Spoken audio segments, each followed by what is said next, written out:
नमस्कार दोस्तों। तो आज मैं आपको बताने जा रहा हूँ कि कुंडली में ऐसे कौन से दो योग बनते हैं जिससे आपके पास बहुत पैसा आता है। बहुत मतलब आपके पास गिनने के लिए तिजोरी कम पड़ जाती है, मशीन लेना पड़ेगा।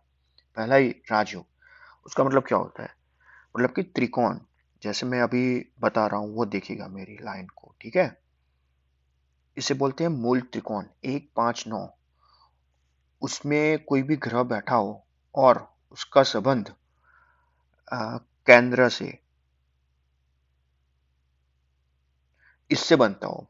मतलब उसका क्या मतलब हुआ कि जो भी ग्रह 1 5 9 में हो और उसका डायरेक्ट संबंध 1 4 7 और 10 से बनता हो, तो आपको बहुत पैसा मिलता है। नो डाउट कि कौन से ग्रह इसमें बैठे हैं, क्या बैठा है, लेकिन एक दूसरे की दृष्टि या सीधा संबंध या इंटरचेंज कहीं पर, एक पहले पहले घर का स्वामी 7वें घर में, 7 के घर का स्वामी 9वें घर में, 9 का स्वामी 10वें घर में, कोई भी कॉम्बिनेशन बन सकता हो, तो आपके पास बहुत पैसा आता है, ठीक है।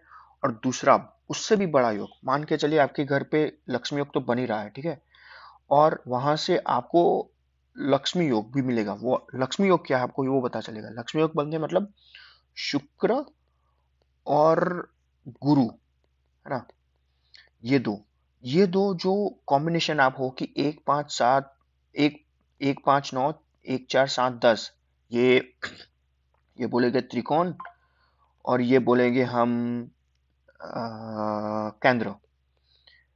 यहाँ पर ये बैठे हो और गुरु और शुक्र इन दोनों में से किसी एक में बैठो। मान के गुरु यहाँ पर है और शुक्र यहाँ पर है, या फिर गुरु यहाँ पर है और शुक्र यहाँ पर है, या फिर गुरु यहाँ पर है और शुक्र यहाँ पर है, तो भाई साहब, आपका जन्म दुनिया में सिर्फ पैसा बनाने के लिए हुआ है। जैसे आरबीआई पैसा छापती है ना, वैसे आप पैसा छापोगे। वो लिख के रख लो मेरी ओर से, इतना पैसा आएगा। सिर्फ एक ही कंडीशन है कि आपकी कौन सी महादशा चल रही है, कौन सी अंतरदशा चल रही है, और गुरु और शुक्र की जो ग्रह होते हैं उसकी डिग्रियां क्या है, वो आपको किसी भी सॉफ्टवेयर से मिल जाएगी। इन तीन चीजों में आपकी आपकी महादशा चले ना चले, डिग्रियां ऊपर नीचे भी हो, लेकिन इन ग्रहों के साथ, इन हाउस के साथ आपका कनेक्शन बैठा, दृष्टि मिली, मान लीजिए भाई साहब बहुत पैसा मिलता है, आपको बहुत पैसा मिलेगा। धन्यवाद।